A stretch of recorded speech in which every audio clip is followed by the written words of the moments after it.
It's synthesized from human hair. Your bread has human hair. Let that sink in. Bro, I'm done. Human hair? Oh, hell.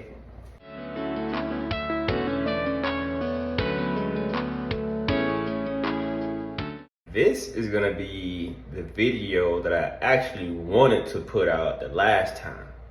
This video, oh my, yeah, I'm getting y'all ass with this video. Pause. Let me just play the. These are 20 foods you'll never buy again after you know how they are made. A lot of y'all love McDonald's. I don't know why. McDonald's is not food. McDonald's burgers. Number one. This is how McDonald's perfect burgers are actually made. Versus how you think they were made. For a while, there was a rumor going around that the patties in McDonald's hamburgers were made with worm meat. Some people even said that they got their burger meat from a company called 100% Beef, allowing them to make the bold claim that their patties were 100% beef. But the truth is much less gross. You might be more than happy to carry on eating McDonald's burgers, beef. with moderation of course, when you learn that their burger meat is, in fact, beef. According to the US McDonald's website, they source their beef from United States ranchers, and some of it even comes from Canada, Australia, and New Zealand. They even named one of their suppliers, so you can enjoy peace of mind knowing they're not lying. Nah, y'all lying. Alright, I'm gonna give y'all that. Lopez Foods in Oklahoma has been supplying McDonald's restaurants with beef, pork, and chicken since the late 60s. Once the beef is received, it's checked over to ensure there are no bones in it, and then it's put through a meat grinder before machines shape the resultant minced meat. Hold on, I'm not calling myself a skeptic or anything, but how we don't know this is just not like a random clip of like a random factory that actually is selling beef? Like, how do we know? I ain't seen not one McDonald's logo in this whole facility. Like, come on, man. To patties. They're then flash frozen, put in bags, and shipped off to restaurants. McDonald's says their patties are 100% beef and made with beef, salt, pepper, and nothing else. Not even preservatives, additives, or fillers. Number 19. No preservatives. Shredded cheese and grated Parmesan. I'm vegan. I don't eat none Many of cheese this. lovers were absolutely shook when they realized cheese companies were using cellulose in their cheese products. It's not even cheese you're eating on. Cellulose? Bam! HelloFresh. Guys, shrimp spaghetti with the kick is what we're gonna make. You guys know that HelloFresh makes cooking dinner. Your pasta. Well, It's zesty. wood pulp. And many of us were even more shocked to learn that it was absolutely legal. The only reason we took much notice of it was that the FDA was investigating. Bro, y'all see that little building right there? Y'all see that building? FDA, Department of Food and Health and whatever. They don't have the key to life. Okay? They don't. Like, y'all swear if the FDA doesn't approve of it, oh, it's bad. No. Or even if it does approve it, oh, it must be okay. No, bruh. Like, in no way, shape, or form, this shit is okay. Like, the FDA, who are you? What is the FDA? Who are we even talking? Like, who's inside that building calling the shots? Y'all don't even know. Y'all just be listening to stuff. Like, y'all don't do y'all research. Do you research, bro? This little building. Took much notice of it was that the FDA was investigating Castle Cheese Incorporated, a company from Pennsylvania that had improperly labeled its cheese and used a combination of cellulose and cheap cheddar cheese in its Parmesan products. According to the American Cheese Society's executive director, Nora Weiser, cellulose is found in shredded cheese varieties where it's used as an anti-caking agent. It keeps the grated cheese from clumping together and is a legal food-grade additive. The FDA allows cheese products to contain up to 4% cellulose, which means every time you eat your favorite pasta dish, 4% of the Parmesan you put on top could be nothing more than wood pulp. It's absurd. Cellulose has actually been quite a popular food additive since the 1970s when consumers wanted more fiber in their diets. See, I don't know about you, but I think I'd be choosing products with whole wheat as fiber as opposed to, well, wood. Number 18. Packaged bread. Oh, Has there ever been I a more love beautiful bread. thing The than best sliced thing bread? is sliced You just bread. can't beat it. It's sensational for sandwiches, toast, croutons, crumbs. The list goes on. But what you might have noticed is that commercially produced bread lasts far longer than anything you make at home. According to some sources, the shelf life of commercially made bread is much longer because they put L-cysteine in it. L-cysteine doesn't sound all that ominous. It is an entirely natural product, and you can find it in your meat, dairy products, and even vegetables. But it's added to bread, and its source is shocking. It's synthesized from human hair. Your bread has human hair. Let that sink in. Hair salons.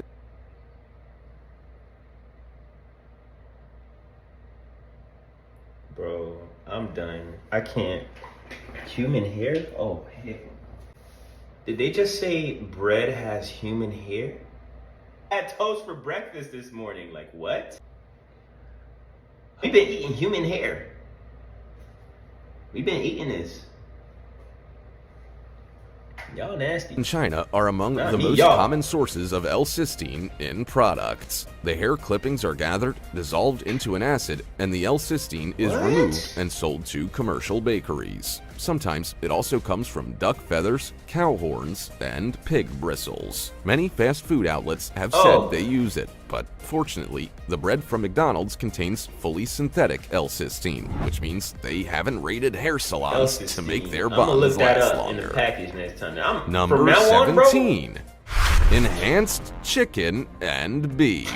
What? The next time you purchase chicken and beef Bread from your has local human hair grocery in it, store bro. with brined or enhanced on the packaging, pay attention to the weight. Some of that weight is nothing more than a saltwater solution and a few seasonings. And you're paying extra for it to be there. It's actually not uncommon for food processors to plump their meat by injecting it with salt water. In fact, it's an industry Yeah, I be standard. telling y'all this. Why do about they do y'all, it? Well, the reasoning burgers. behind it is that it'll make your chicken or beef fresher and juicier. After all, who wants to tuck into a dry bit of meat? Everyone would blame your cooking. The problem is just how much your average chicken breast is being plumped. Some studies have found that a chicken's weight can be plumped up with saltwater solutions by as much as 30%. Every year, consumers spend millions of dollars on saltwater rather than chicken. Now, at first, processors were just adding saline to keep the poultry moist, but they realized it didn't really help with the flavor. So they started adding forms of sugar like corn syrup, as well as lemon concentrates and broths. To help the chicken hold on to that water during shipping, they also added sodium phosphate to bind it. But as this would stop them from being able to claim a product was low sodium, they used potassium phosphate. They then encountered another problem. Potassium phosphate tastes bitter. So what do? They add more natural flavors. Look, I'm not saying that every piece of chicken you buy will have all these fillers and additives, but it's worth keeping in mind that there's often more than just chicken in your chicken. Number 16. Jelly beans. Who the hell Jelly eats beans jelly beans? are a delicious treat for 2023. young Like, and no one old, eats jelly beans allegedly. anymore. We're often told not to eat too many Like, of them because of if their you do, high you need to sugar grow up. content. But there's another reason why you might stop yourself from throwing a handful in your mouth. Yeah, if you're eating There jelly beans, are you're childish. bugs in them. That's good. It's not as gross as it sounds. Gum. Summer shandy. Chewing Tastes gum. like Chewing beer, gum is bad for lemonade, you. summertime. Leinenkugels. Flavor the moment. lanolin to make their wool waterproof, and it's quite a popular ingredient in skincare products. However, it's often found in chewing gum because it gives it the necessary chewiness. You might not find this listed in the ingredients, but that doesn't mean it's not there. Most chewing gum products also What you contain mean, don't know what flavors, mean it's not sweeteners, a gum base, Oh, so y'all and could not list softeners. The ingredients gum that's base actually can sometimes part of the come from the ingredients? That's what latex y'all sap telling of the sapodilla tree, Like- but it might also come from natural resin, food-grade agar, and other sources. And because we're all Bro, about I do hope y'all know, like, the point of this video is just to highlight how bad, like, how far gone we are, bro. Like, we're getting bamboozled. You feel me? Like, they can literally put anything in your food and say that it's not there. Like, how you know you're not eating human? Because I didn't know personally that there was human hair in packaged bread. Like, what the? I don't know, bro. This shit is weird, bro. Like, Yeah, bro. I don't know. This is too much for me right now. This is a lot. What? Hold on. Let me see. What else they got? Packaged meat. We already knew that was bad for you. Orange juice. Canned tomatoes. Pringles. We already know bacon is hella bad for you. Damn, bacon long as hell. Bacon got like a whole 5 minutes. B1, B2, No, it and don't. B12, Stop selenium, phosphorus, potassium, No, it iron, don't. zinc, and magnesium. Red products? What they mean by Number red products? 4. Red products. What if I told you that you're eating bugs every time you eat something red, aside from natural products like apples? Maybe chalk and Ew. hard. Well, many food producers use red food colorings made from carmine, which is actually a crushed up bug.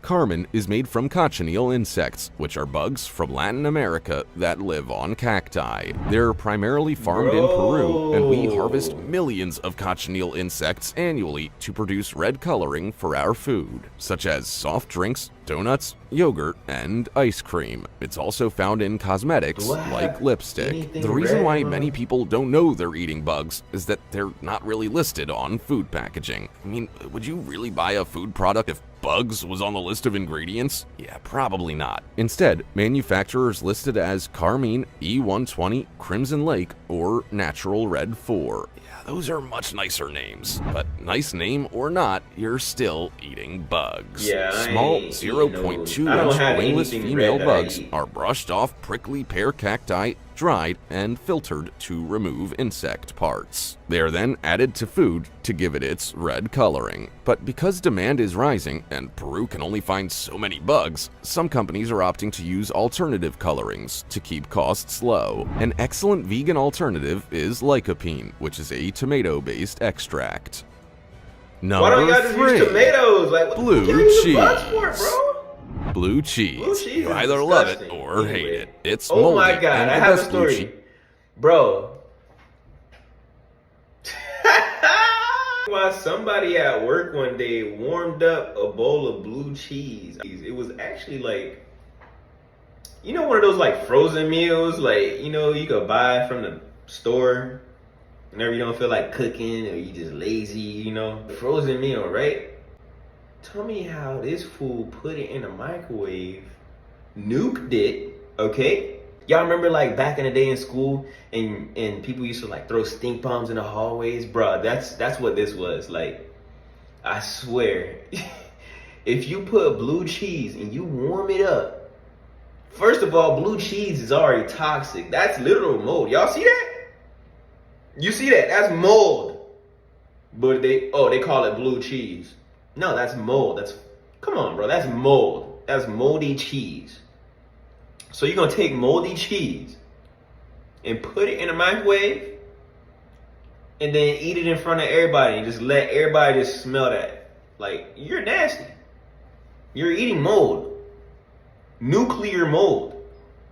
Like, you literally put, bro, blue cheese is disgusting. cheese has blue and green mold and a cream or white looking body. Because it's already moldy, it's actually quite hard to tell if it's gone bad. Typically, you can tell that blue cheese has gone off by growths that look different from the intended mold. Aside from a high risk of eating mold that shouldn't be there, you should consume blue cheese in moderation for other reasons. It's very high in calories. There are at least 99 like, y'all calories stomach in a gonna be single hurting ounce after of y'all blue eat that cheese. mold And off that if you're on a cheese. weight loss journey, you should not be in a hurry to use it as a salad topper. Blue cheese is also high in cholesterol, with 5 grams of saturated fat per serving. There are also 21 milligrams of dietary cholesterol in each ounce, and we should be having no more than 300 milligrams per day. And if you should were be eating blue having cheese for no more extra than calcium, negative perhaps choose another dairy product. It milligrams has far per less day. calcium than other dairy products, with just 150 Like, there's no milligrams point in per blue ounce cheese. It's compared to literally 300 to nutritional 450 deficient of milligrams in a everything. cup of reduced fat milk or yogurt.